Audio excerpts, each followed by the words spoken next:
Hey guys, so I'm really excited to announce today's guest, Jon Dorman. Jon Dorman is a YouTuber and founder of Planner Vid, a new creative workflow app for YouTubers. He's also a former freelance videographer and former YouTube channel manager and strategist. After falling in love with GoPro videos on YouTube in 2016, Jon started obsessing over videography.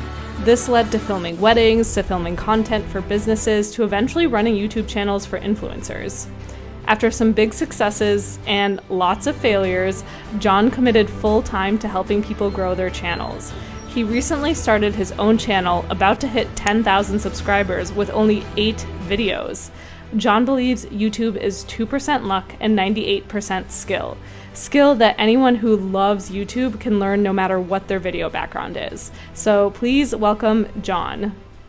We've all thought the same thing. We see animated YouTubers like Peter and Sniper Wolf, so instead of being ourselves, we try to be them, and it feels fake. Because it feels fake, you give up filming yourself and never get momentum. So then how do you film yourself? What are big YouTubers doing to make them appear so natural on camera? What are they doing that you are not? There's 4 elements to filming yourself for YouTube, and this will only take a few minutes to explain. If you're new to the channel, welcome, because you're home, and to be honest, we need you. The first question is, what got you started with YouTube? What was your motivation for starting a channel? And also tell us a little bit about yourself in the process. Yeah, no, that's a great question. One I get a lot and stuff.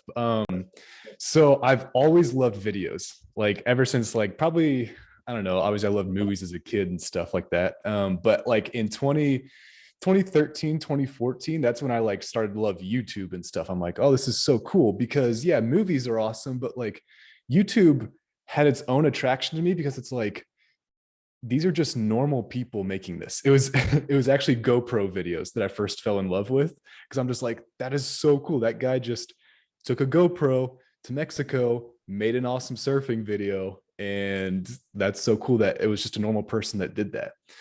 Fast forward several years after that, I'm in college at this point, and in like 2017, 2018, while I'm in college, someone asked if I would film their wedding. Because I had a camera by that point and stuff like that. They're like, hey, do you want to film our wedding? I'm like, sweet, let's try this. And I remember doing that, and I'm like, oh dang, like I've always envisioned this in my mind, how these videos are going to turn out. And so here it is. And that's so cool. So that's how I pretty much paid for college, was just doing like wedding videos every single weekend almost. And so that was, that was fun. It can be tiring. It takes a special breed of person to enjoy weddings, but I did and stuff. So after that, I basically, as I was doing more weddings, as much as I loved the actual filming, I loved the marketing of the weddings. I loved trying to figure out like, okay, how do I book more weddings? At that time, it was just all through Instagram and stuff like that I was doing it. And I was reading these guys' books and stuff of like, wow. And he was writing these marketing books and they were fascinating. Fast forward a couple months later, and this guy comes up to me at a wedding and he says, hey man, like, do you film events at all? Like, big events and stuff. I'm like, no, because I'd been pitched on events before and they were like $200 for like 3 days of work. I'm like, no way, dude, I'm not gonna do that. For sure. So I was like, I gave this guy my card, secretly hoping that he wasn't going to call me back or something like that. But then I went home that night and just curious, I looked up who this guy was. Well, those books I was reading about marketing, it was basically the author's right-hand man. And I'm just like, stupid. Why didn't I talk to him? Like, like what the heck? I could have, like I missed my chance. Like I could have worked with this awesome company and stuff like that. This awesome guy who writes all these great books. But long story short, he did contact me, luckily, even though I was not the friendliest of people to him. And bottom line, started working with him and stuff. And eventually, as the year goes on, working with these guys, they're like, hey, do you want to do our YouTube channel too? I'm like, all right, sure. Yeah, I'll try this and stuff. And long story short, realized like, oh, I really love YouTube, and like I'm pretty good at it, and I can learn more and more and more. And I was seeing like my skills improve with every single video. And it was, fun to see subscriber counts, increase for the company and stuff like that. So good times. Fast forward, I guess That's been 2 or 3 years now and stuff. And now have my own YouTube channel, which is fun and stuff. So I've been doing YouTube for probably 3 years or so, and I love it. I'm obsessed. That's really cool that you talked about the progression from like watching people with their GoPros and then doing wedding shoots and now like having your own YouTube channel, which just goes to show that there's a lot of hard work behind like one or two videos that you might put up and then a bunch of people end up seeing. Like there's a lot of years of like trial and error and probably just like mistakes that you ended up learning from. But that's a super Exactly. I think that's yeah. the coolest part though, is just like, is there anything special about me? No. Like, was I born knowing, was I born like knowing how to script a good YouTube video? No. Was I born with any of these skills? No. It's like, I just thought it was interesting and I was committed to learning it. Right. And like you said, the trial and error, a lot of trial and a lot of error, but eventually it does happen and it's a lot of fun. Awesome. Yeah, I mean, I personally really liked your YouTube videos. I think they're very refined and like well done. So it shows. Oh, thanks. Thanks. Yeah, so another question I wanted to ask was, so you tapped into creating engaging videos pretty quickly. So did you have prior experience? I know you kind of talked about that, but outside of that, did you do any research on your own? Short answer, yes to all of those things. And so, yeah, so creating an engaging video and stuff, because on YouTube there's really only, YouTube is so simple. Like it is so simple. Out of all the platforms, it's not a social media platform necessarily. It's more of a search engine, right? But like out of all the popular platforms out there, I think YouTube is the simplest because it only takes two things. Can you get someone to click on your video? And then can you get someone to watch the video? As long as you can do those things, that you are now a YouTube success. Congratulations.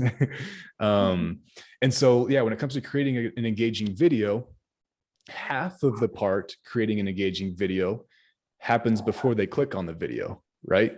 It's the title and the thumbnail, and just coming up with a killer idea in the first place.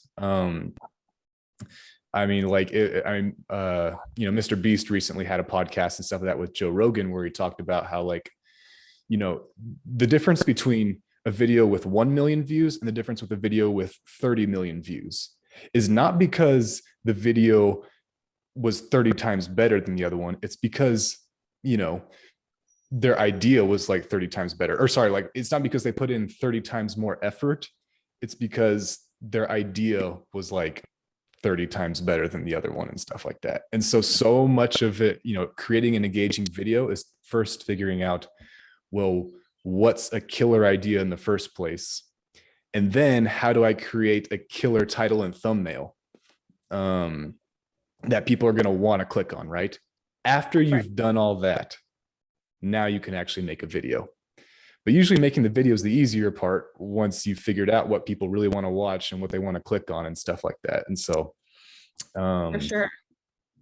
yeah, so some like mistakes I made in the beginning, there were a lot of them, several years ago and stuff. As I was doing video work for companies, I would also, sometimes I would make like Facebook ads and stuff like that. I'd make, short little 60-second videos and stuff. And I would have, they were beautiful, super pretty videos, right? Like there was a nice branded intro and there was a nice, 10-second little like run in and stuff like that before I actually got to the part where they would talk about something useful to someone. Well, those videos were so pretty. I was so proud of them and stuff. And we put them up either on Facebook or on YouTube and stuff. No one watched. No one cared.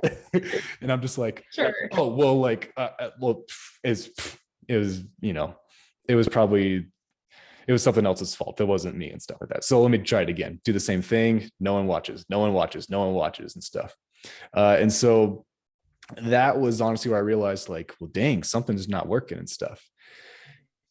Really quickly after that, as fast as I could, I pivoted and realized, all right, well, what if I just really trying to make the most engaging hook and intro that I can, right? And so you just try to like jam pack the first 3 seconds with like all of the best stuff that I could and stuff. And, not worried about branded intros, not worried about all that stuff, and really focus on the viewer. Like, what do they want to watch? What's going to keep them engaged? Not like, because sometimes when I make a branded intro, it's like I'm just satisfying my own ego. It's like, Sure. I don't want to admit it. It's like I'm wanting to feel legit, and so let me make this beautiful 10-second, thing to show off how official and legitimate I am and stuff. No one cares. Yeah, definitely. And so the question is, like, for an engaging video, it's like, did you provide value to the viewer? Did you create things a lot of times from their perspective and stuff, instead of being so narrowly focused on what you want to do, I guess. But I think you brought up some really good points. Like, the first one is, like, YouTube is basically two different things: getting people to click on your video and then actually just getting them to finish watching it, or watching it as much as possible. And the other thing is, which I have fallen into that trap before, of trying to make things look more legitimate in the beginning by having all these different intros and trying to get people to realize that, like, oh, I'm a professional. But at the end of the day, I feel like all of our attention spans are honestly getting shorter.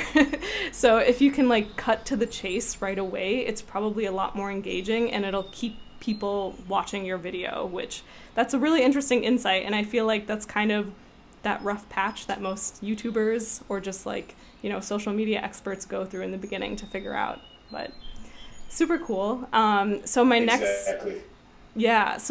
question is, what are some habits or rules that you absolutely must do for each video? So for example, like, do you have a specific length of transitions? Do you do something specific for the audio? Like, where do you get your, I guess, background music from, if you do something like that? And your video as well. Like, what rules do you kind of stick by for your videos? Yeah, it's a great question. I mean, the first rule before you do anything, before you figure out what's my intro going to be like, before you figure out what music am I going to use, or what camera, or like what kind of script am I going to do, or like, am I going to script it or not script it? Like, what am I going to, before any of that, title and thumbnail. Because are people going to click it in the first place? And I don't know if you're like me, but sometimes most beginner YouTubers and stuff, what happens is you get an idea for a video, you say, oh, great. So you grab your camera, you grab whatever and stuff, you film it, you edit it, you upload it to YouTube. You're so excited. It's like, oh man, that was a great video and stuff. And then YouTube asks, what's your title and your thumbnail? And you think, oh yeah, well, okay, I'll just slap something together real quick and put it on there and stuff, right? And so as a result, like, you put like no thought or intention or effort into making something that people will actually click on. So you might have the greatest video in the world. It's it's beautiful, it's funny, it's engaging, whatever, except no one wants to click on it, right? Right. And so congratulations, you just spent many hours on something that no one's, it's going to get like 12 views, mainly from you just hitting the refresh button. Been there, done that. I think, every successful YouTuber has and stuff. But that's the thing, is first make the title and the thumbnail. Like, don't be afraid to spend days or even weeks on making sure it's a great title and thumbnail. And you never know beforehand, right? And stuff, like, sometimes I'm genuinely surprised, like, wow, I thought that one was going to kill it and it just totally flopped. Or, all right, here's this one and it turns out to be absolutely killer. For sure. But I would say that for every single video, before you make the video, do the title and the thumbnail. Doing that alone, and that'll already give you so much better shot, succeeding on YouTube. Now, when it does come to actually making the video,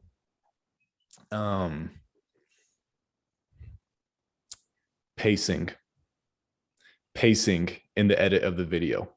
Because, I mean, if you go to a movie theater and you watch a movie, like a recent one, that's not that recent stuff, but like Eternals, the Marvel movie, I was not a big fan of at all.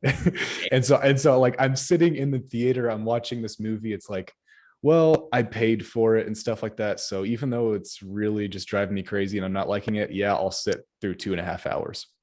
Are you going to do that for YouTube?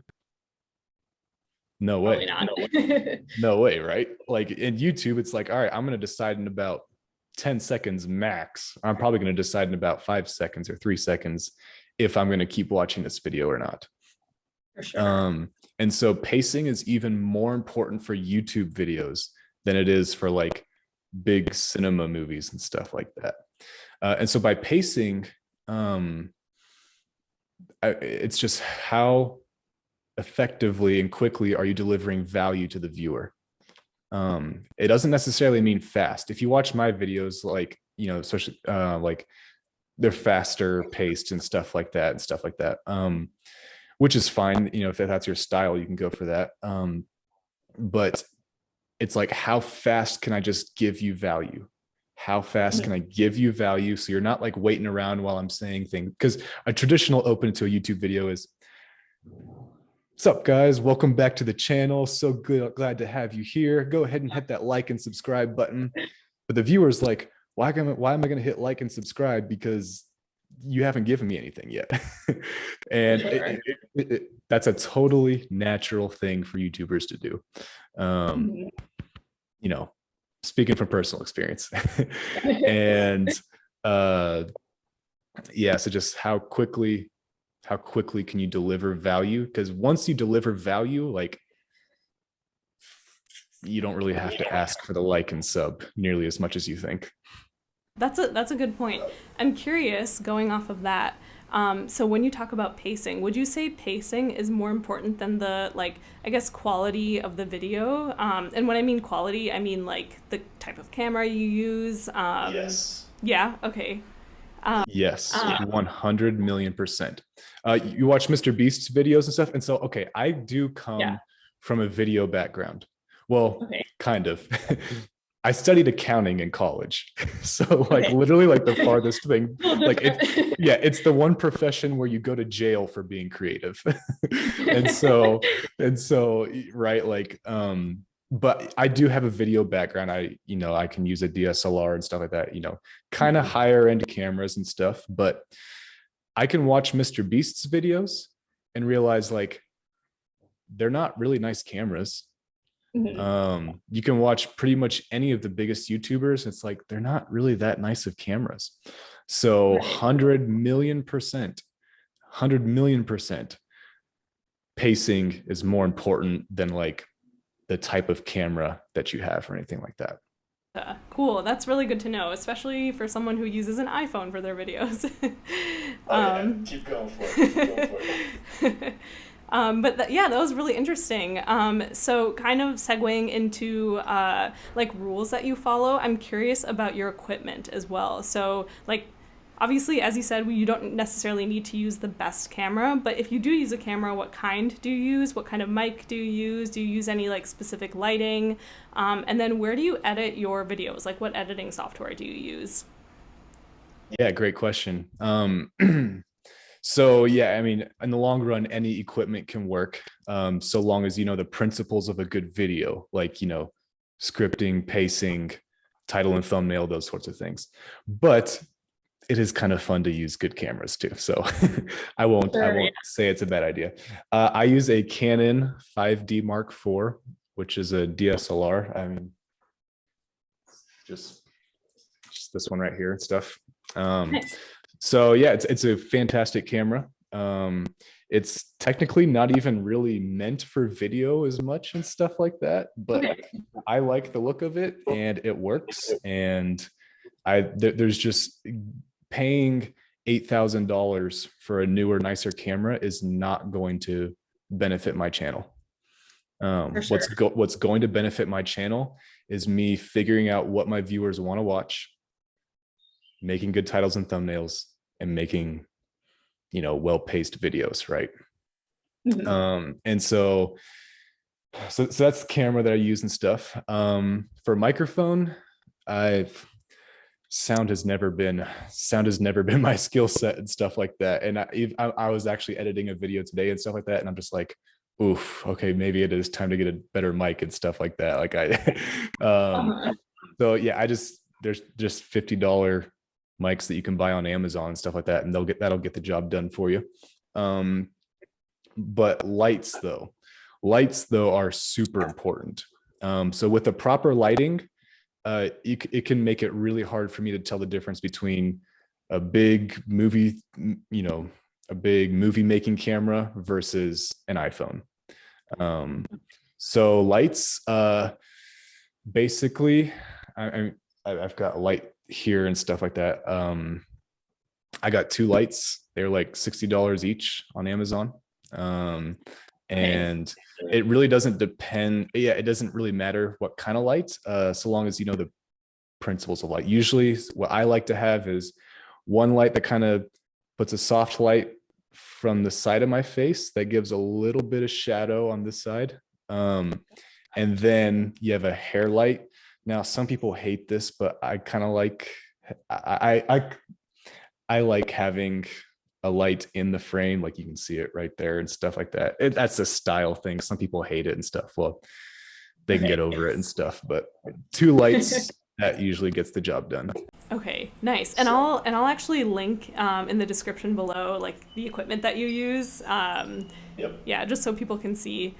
And I guess another question I was going to ask as well is, oh yeah, so editing software. What editing software do you use? I use Adobe Premiere Pro. And Adobe has a whole suite of products and stuff like, Photoshop, Lightroom, Premiere, After Effects, and stuff like that. It can be a beast to learn at first. I remember, several years ago, I remember the first time using Premiere Pro.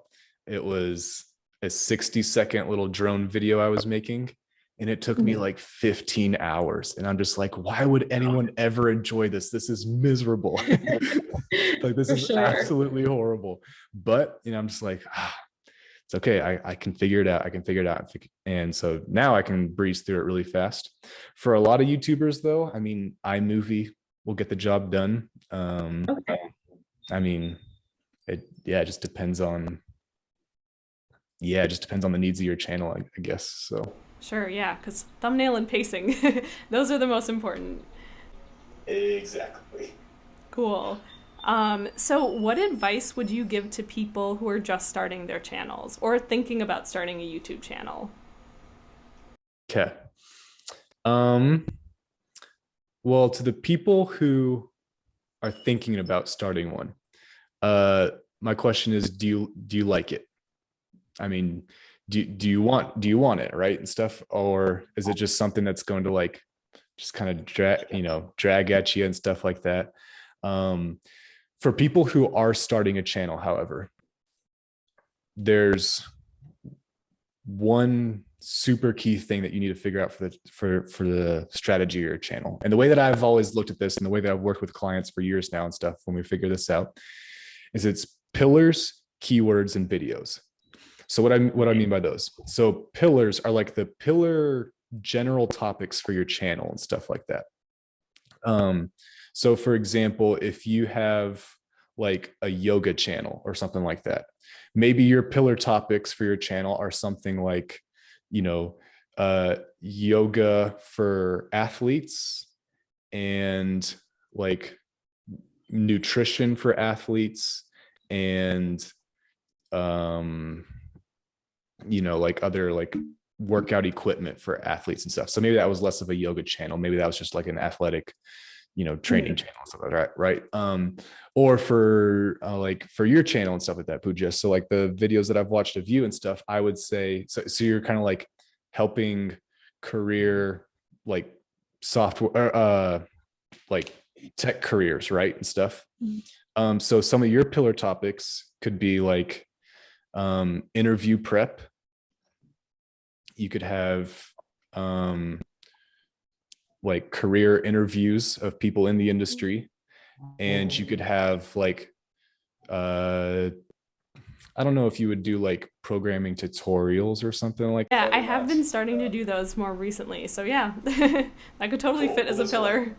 There you go. That goes hand in hand, right? If you can enjoy that and you can do a good job at that, sweet, go for it. But now that you have your pillar topics, so let's roll with those. You've got, so we said interview prep, industry expert interviews, and programming tutorials. Well, underneath those three pillars, you got to figure out what are people already wanting to watch. And so there's lots of tools out there and stuff, on how to do this. And the idea is, so what are people already wanting to watch programming? What are they already searching for? What are they already like looking up the answers for? Because YouTube is a search engine, right?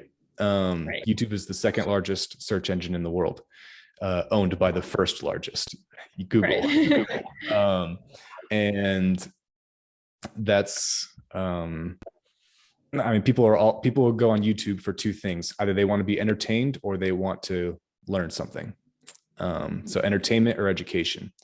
So what are people wanting to learn about those different topics and stuff? And once you can figure that out, then coming up with content ideas is so easy. In fact, you have too many content ideas that you don't have time to get around to them all.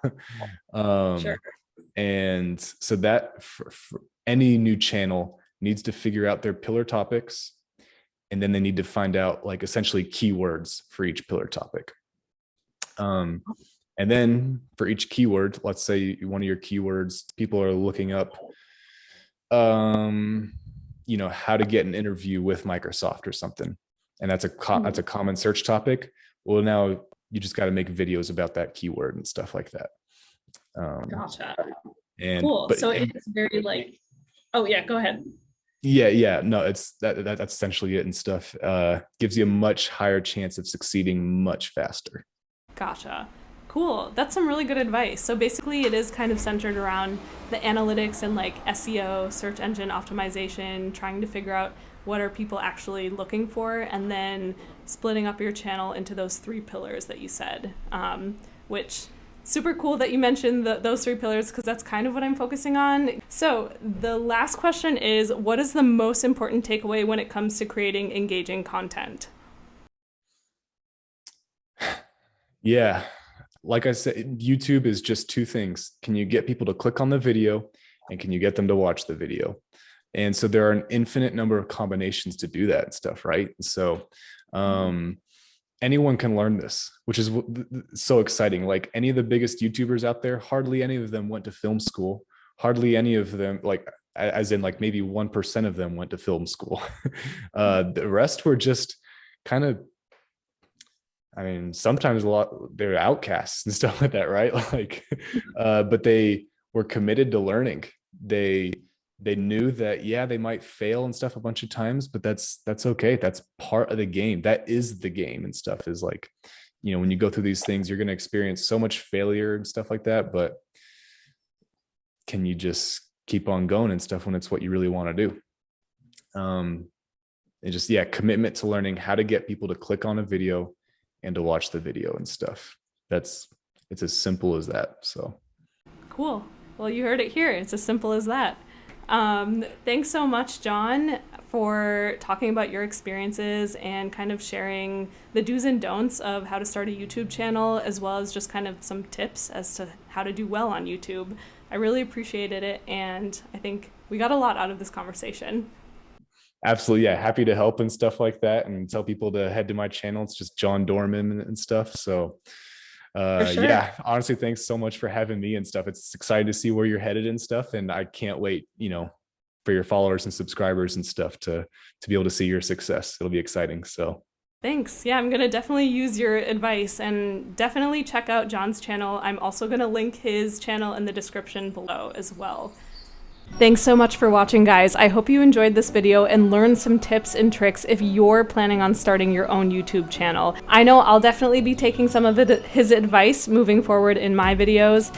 And if you like this video, as always, please give it a like and feel free to subscribe, as I will be posting new videos every week. Thanks again, and I'll see you next time. Bye.